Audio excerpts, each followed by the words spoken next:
Me llamo Vida Jovanovic. Mi segundo nombre es Elizabeth, que aquí siempre preguntan, y el segundo apellido igual. Vida Elizabeth Jovanovic Menig. Y que la mayoría de las veces cuando me preguntan cómo te llamas, digo, nada más Vida, porque todo lo demás es súper difícil. Nací en el 49 en La Habana, Cuba. Casi por casualidad. Mis padres yugoslavos los dos, serbios ahora, que la ex Yugoslavia se dividió en muchas repúblicas, como sabrás. Huyeron durante la guerra, en 1944 salieron del país y fueron a dar a Cuba como hubieran podido ir a dar a cualquiera de los otros países. Es más, mi papá en ese momento estaba relacionado con unos argentinos y supuestamente nos íbamos, hablo como si yo ya hubiera estado en camino, pero hazte de cuenta que sí, y mis padres iban a ir a Argentina y a último momento decidieron que no. Llegamos en el 56, 2 años antes de Castro. ¿A dónde? A México, llegamos a México en el 56, 2 años antes de Castro.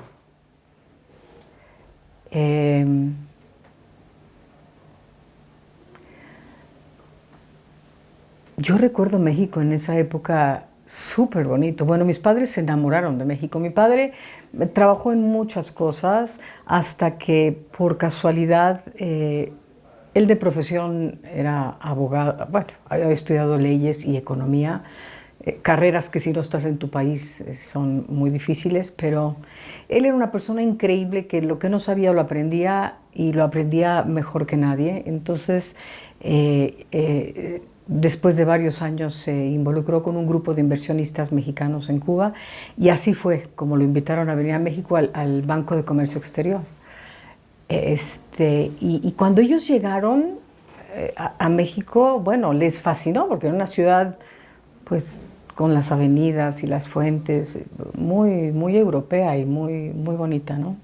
Y yo me recuerdo de eso, yo me recuerdo que vivíamos primero en la colonia Anzures, en un edificio de estos que ahora están bordeando uno de los ejes viales, y me acuerdo que cuando ya nos cambiamos de casa a un sitio un poco más arriba de Polanco, por donde están los soldados, que a mí me tocaba escucharlos y verlos marchar todas las mañanas, que me fascinaba, esta avenida, que en aquel entonces se llamaba Manuel Ávila Camacho y que ahora es el Periférico, yo me acuerdo de eso como algo muy bonito. Era una avenida preciosa a donde del Jockey Club venían caminando, venían en los caballos, los charros.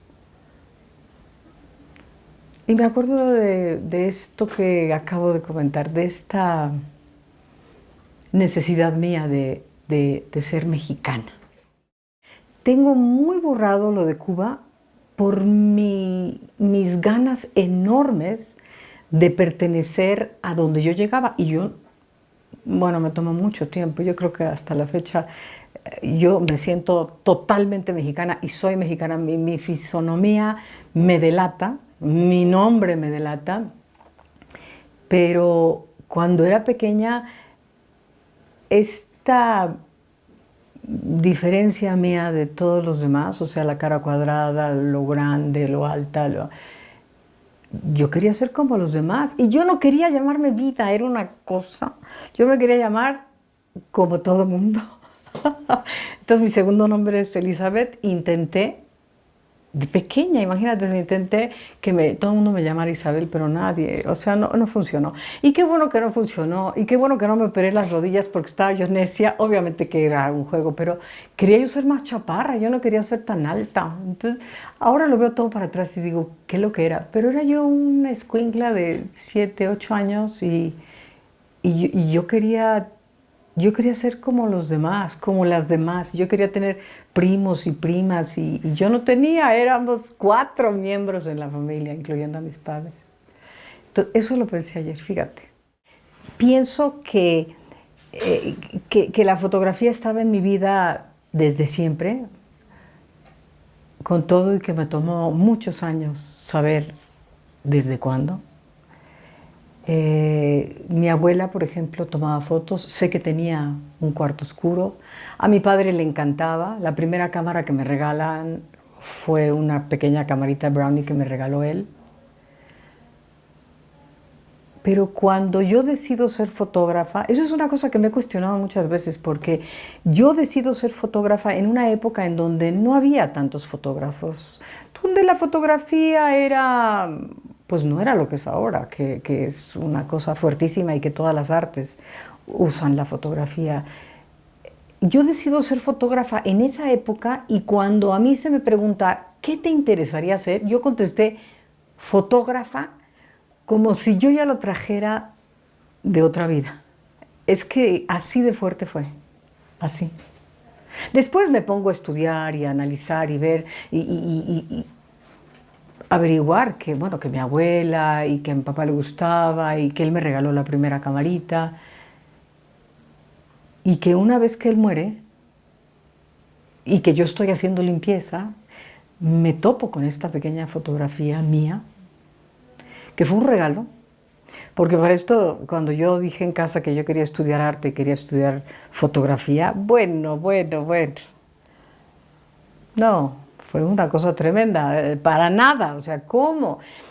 Lo entiendo y lo entiendo ahora, en ese momento no lo entendía, me enojé, bueno, muchas cosas pasaron, pero entendí años después de dónde venía. O sea, cuando tienes familia que ha sufrido como los estragos de la guerra y el salir, para mi padre era muy importante que yo tuviera pues una carrera con la cual yo podría subsistir, ¿no? En cualquier tipo de problemática social de ese tipo, ¿no? Pero bueno, volviendo a la fotografía famosa, me encuentro una caja con fotografías antiguas y de las primeras fotos que me encuentro en varias limpiezas que yo creo que ya se habían hecho, pero creo que la vida me estaba regalando en ese momento esa pequeña imagen mía sentada en una banca de un parque aquí en México, porque yo ya tenía 8 o 9 años, con una pequeña cámara en las manos. Y bueno, sentado en un parque sobre una banca donde se alcanza a leer la palabra justicia. Eso sí fue increíblemente fuerte en mi vida porque mis trabajos siempre han tratado con temas de justicia en la mujer. ¿Cómo efectivamente me hago fotógrafa? Bueno, empiezo a estudiar. Mis primeros cursos fueron en Estados Unidos por la casualidad que estábamos viviendo, estaba yo recién casada y fue en algún momento de introspección personal, cuestionamiento, que decidí que esto es lo que quería hacer con el resto de mi vida y fue la mejor decisión que pude haber hecho. Regresamos y me busqué un trabajo en un laboratorio gratis. Quería yo aprender y fui todos los días. Un rumano que tenía un genio un poco difícil y al final del año sentí que yo ya había aprendido y que quería yo que me pagaran un sueldo porque no podía yo seguir regalando mi tiempo y ahí se cerró otra puerta. Me ofreció tan poco que me acuerdo de haber regresado, en ese entonces vivíamos en el sur, venía yo caminando por Insurgentes, también triste, también pensando que qué iba yo a hacer ahora y cuando llegué a casa decidí que iba yo a montar mi cuarto oscuro y iba yo a empezar a trabajar por mi cuenta, que es lo que he hecho toda la vida, ¿no? Pero durante 7, 8 años me dediqué pues a ganar dinero. A trabajar en moda de niños, me especialicé con los niños, catálogos, las colecciones de verano, de invierno, me gustaba, o sea, yo disfruto, la verdad es que yo disfruto, todo lo que hago en fotografía lo disfruto. Me presenté al Consejo Mexicano varias veces, es más, una de las veces llegué con panza, pero como que de repente me daba un poco de pena, porque decía yo, bueno, como con la panza y el consejo, y en aquel entonces Pedro Meyer era el presidente del consejo. Yo conocía las fotos, de algunas de estas caras maravillosas, pero no conocía las caras, ¿no? No conocía las caras. El presidente del Consejo Mexicano de Fotografía, ¿no? Te voy a platicar, porque todos los comienzos son difíciles y algunos de los jóvenes que nos ven a nosotros piensan que nosotros no pasamos por esos miedos y esos sustos y esas imposibilidades de sacar las fotografías y mostrarlas. Entonces yo confesé muchos años después que cada reunión, porque nos reuníamos los jueves, sacábamos fotografías, se criticaban las fotos, yo temblaba, yo traía mis fotos y las dejaba en el coche, mucho tiempo.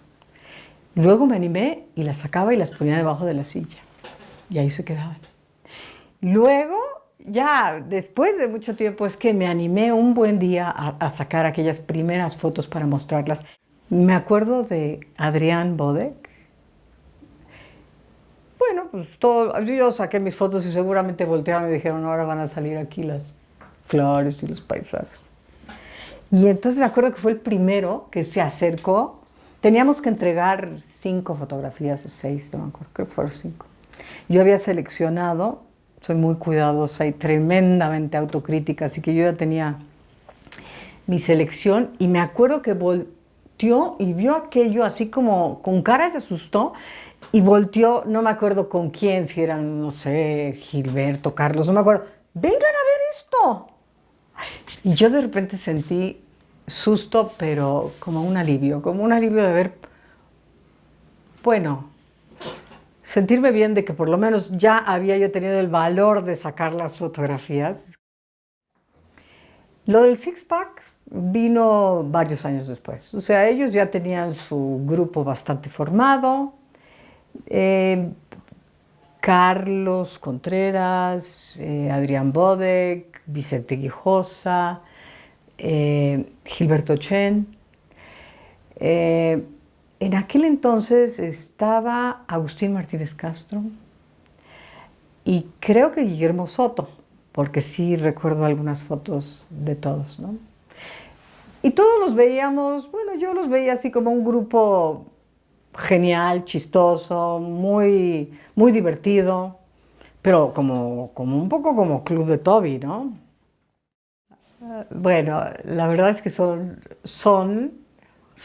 un grupo muy, muy alegre, ¿no? Entonces, mucho de lo que hacíamos era reír. Eso era muy, muy bonito. Para mí era muy bonito. Hasta la fecha, yo creo que muchas de las reuniones ya dejamos de ver fotografías, muchas veces ya ni hablamos de foto, pero hablamos de la vida y de nosotros y siempre hay esta cosa de risa y de broma. El primer trabajo de muchos años se tituló y se titula Cárcel de los Sueños, que por cierto este grupo famoso de Six Pack, mis amigos, bromeaban y me decían, oye, ¿cómo puedes seguir tanto tiempo allá adentro? ¿Que tú no ves que te estás haciendo viejita como las viejitas que están allá adentro? Entonces, o sea, este tipo de bromas. Y yo me acuerdo, es más, esa reunión fue en mi casa. Estaba Agustín Martínez Castro. Y yo saqué estas fotos que eran en ese momento las primeras imágenes de Cárcel de los Sueños.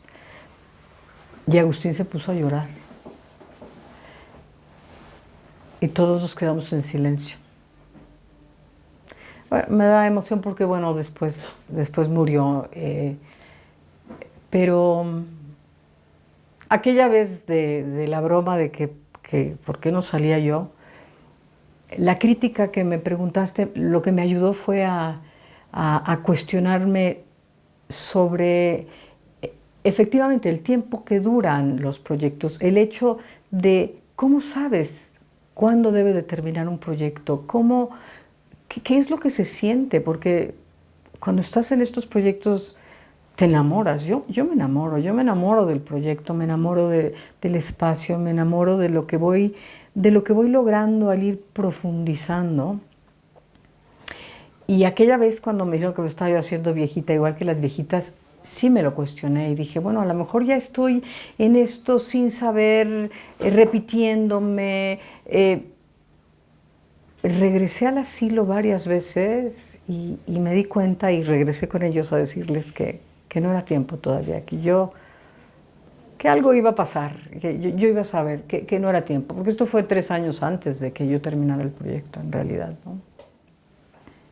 Me costó trabajo, y varios años, de poder identificarme con mi edad. Como que mi edad yo no la veía en otra persona, siempre me veía yo o mayor o menor. Y fue hasta después de varios años que estuve metida en el asilo y fotografiando la vejez que empiezo a encontrar mi edad al irme involucrando y irme colocando en esa vejez yo, ¿no? En ese paso del tiempo. Otra cosa que navego un poco y siempre he navegado con esta frase de más vale pedir perdón que pedir permiso. Y me preguntaste inicialmente cómo le hice para entrar a los interiores, ¿no? Porque la verdad es que mi trabajo han sido interiores. O sea, si tú lo ves, todo mi trabajo a través de los años son interiores. Esa es la luz que me encanta. O sea, yo creo que una constante, además de las constantes sentidas, que son el abandono, el rechazo, yo creo que la constante fuerte es la luz, es el interior, ¿no?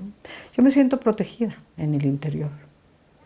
Me gusta cómo entra la luz, me gusta la luz rasante, me gusta...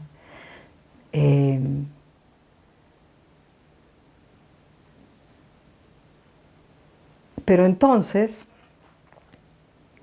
lo que hacía y lo que he hecho en los diferentes proyectos es intentar ganarme a la gente de afuera, ¿no? Entonces, ahí en esta situación del asilo, pues son las cuidadoras. Yo no diría ni siquiera enfermeras, pero sí las cuidadoras que van y vienen, porque yo me imagino que va a ser muy difícil tener un trabajo así. Entonces, lo comento porque ya que me había ganado a una, entonces ya la siguiente semana ya no estaba, ya estaba una nueva.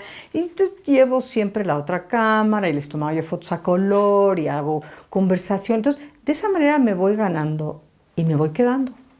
Me voy quedando, bueno, me daban permiso del cuarto para la 1 a la 1:30. Y luego ya no llegaba yo al cuarto para la 1, llegaba yo al 5, para la 1, ¿no? Me quedaba, ya no me iba yo a la 1:30, me hacía un poquito la loca. Pero todo esto es tiempo y todo es, por ejemplo, para ese trabajo yo ni siquiera empecé a fotografiar enseguida. O sea, pasaron muchos meses hasta que yo pudiera empezar a fotografiar. Hay casualidades, o sea, la primera mujer con la que yo hablo y la primera mujer que me aventuro a tocarla un poquito porque era un terror el que yo sentía, me dice que tiene Parkinson. Entonces, era una cosa que yo decía, Dios mío, yo me bajaba, cuando ya me iba, me metía al coche y lloraba como una Magdalena, ¿no? Pero así fue como de repente, nadie sabe ni por qué, pero ya era de noche y yo seguía ahí, pero todo el mundo ya me saludaba y sí, y entraba y así ha sido, así han sido mis proyectos. Este último, por ejemplo, de las cárceles, 2 veces internas me llegaron a preguntar, ¿cuándo caíste? O sea, caer en una cárcel es cuando te toman presa, ¿no? Una de las veces estaba yo vestida de otro color. No en todas las cárceles tienes algún uniforme y algún color específico que tienes que usar, pero en esa sí, en ese momento, y le dije, bueno, la primera vez no hice mayor caso, dije, no. Pero la segunda vez que me pasó, me llamó mucho la atención y dije, no, tengo que preguntar. Y le pregunté, ¿por qué piensas que yo soy una interna? Me dice, porque estás aquí todos los días, todo el tiempo. Entonces, eso hago. Está buenísima tu pregunta. Yo entro a un lugar que todas quieren salir. Fíjate que eso como broma me lo han usado bastante algunas de las internas, ¿no? Exactamente así como lo dices tú. ¿Tú quieres estar aquí todo el tiempo? Yo de repente inventaba, oigan, ¿cómo le voy a hacer para poderme quedar a dormir un día? Ah, no, ya me... Y de repente volteaba y decían, bueno, ¿qué onda contigo? Tú todo el tiempo quieres estar aquí, yo daría mi vida por poder salir, ¿no? Pues sí, esos son los interiores y los espacios a los que me voy metiendo. ¿Quiénes son las mujeres que fotografío? Bueno, primero me voy acercando a lo que se va dejando, ¿no? Pero hay una historia muy linda, y es una historia que la primera mujer que habla conmigo, que es una mujer que se llama Rosa Julia Leiva, que ahora está fuera, somos amigas y ahora hacemos un trabajo social juntas, que es algo que yo siempre quise hacer y ella también, y la vida nos reunió. Pero esta mujer, yo sí creo en las casualidades, o sea, la vida está llena de casualidades, nada más tenemos que estar como sensibles a ellas. Esta es la primera mujer que habla conmigo en el primer reclusorio al que yo entro. En el primer reclusorio. No voy a hablar de nombres, porque eso fue una de las condiciones en todos estos permisos, de que yo jamás iba a decir en qué cárceles había estado trabajando, ni en qué época. Los directivos son un poquito cuidadosos en eso, y lo entiendo, porque la verdad es que la mayoría de la fotografía que se ha hecho en este tipo de lugares se utiliza como en plan de crítica, ¿no? Y mi interés primordial era acercarme a mujeres y trabajar el abandono y el rechazo. Y el castigo que es totalmente diferente para una mujer que para un hombre en la cárcel, ¿no? Si me preguntaras a qué castigo me refiero, es el castigo de la familia, porque el delito, rápidamente lo aprendí, el delito es permitido en el hombre, pero no es permitido en la mujer, ¿no? La mujer es castigada por la ley, por la sociedad, y mucho más fuerte por su familia inmediata. A los hombres no se les abandona en la cárcel y a las mujeres sí. Entonces, bueno, hice un pequeño paréntesis para explicarte esto, pero esta mujer me da su historia. El trabajo que estoy haciendo es una mezcla de testimonios y imágenes. O sea, no fotografía, no estoy grabando entrevistas, estoy escuchando historias de vida que te hagan un poco entender qué es lo que orilló a esa mujer a cometer un delito. Para nada trabajo con unas grabadoras y cámaras enormes. Trato de pasar lo más desapercibido posible, tanto de que cuando explico que trato de pasar lo más desapercibido posible, la gente se ríe y me dice, ¿tú vas a pasar desapercibida con esos pelos y esa altura? Pero bueno, sí, con algo muy sencillo puesto, un morral, una camarita. Todo ese trabajo fue hecho con una camarita así chiquitita, muchas veces ni siquiera fotografiando desde mi ojo, sino desde la cintura o desde donde yo podía, y una grabadora pequeña, ¿no? Y así la presento. Y la presenté una parte en el Centro de la Imagen, bajo el título de Soledades Sonoras. Tú entras a este espacio, primero hago caminar al espectador por diferentes pasillos, la misma caminata que tienes que hacer para llegar, una vez que estás dentro del reclusorio, para llegar a donde vas, a los dormitorios, a las áreas de las reclusas. Y después entrabas a este espacio a donde las imágenes están proyectadas sobre los muros y oyes el testimonio, oyes la voz de estas mujeres en forma de loop, las dos cosas en forma de loop. Tú no sabes qué foto va con qué testimonio. Esa es la idea. De esa manera siento que respeto un poco la identidad de las mujeres, y los proyectores están colocados de tal manera que las imágenes se fragmentan en los muros, porque hablo de las vidas fragmentadas de estas mujeres.